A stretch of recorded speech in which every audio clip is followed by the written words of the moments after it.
Ақпараттық кеңістіктегі діни экстремизм. 21 ғасыр ақпараттық заман.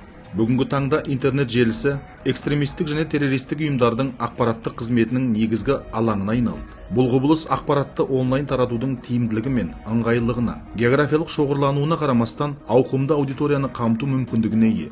Экстремистік топтар тарапынан жаңа жақтастарды қатарына тарту үшін барлық қолжетімді мүмкіндіктер қолданылады. Әлеуметтік желілер, тақырыптық форумдар, мессенджерлер, онлайн ойындар және тағы басқа. Экстремистік ұйымдардың негізгі мақсатты аудиториясы әлеуметтік, саяси, экономикалық және басқа факторлардың әсерінен берік идеологиялық көзқарасы қалыптаспаған жастар санаты болып табылады. Жастардың интернет арқылы радикалдануы жаһандық үдеріс.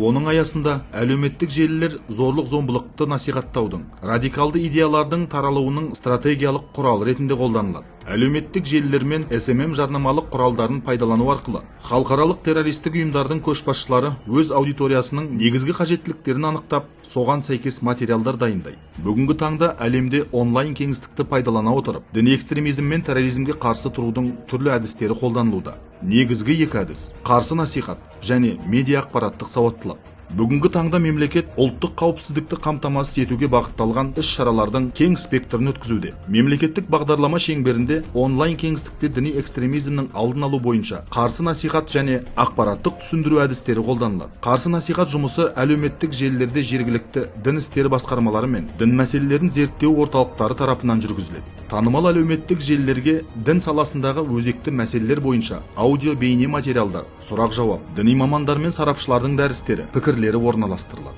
Сонымен қатар, экстремизм мен терроризм идеяларын насихаттайтын материалдарды анықтау бойынша бұқаралық ақпарат құралдарына, интернет ресурстарға, оның ішінде әлеуметтік желілерге тұрақты мониторинг жүргізіледі. Жатағым өкілдерінің жалынды сөздерін еріп, болашағымызға балта шаппайық.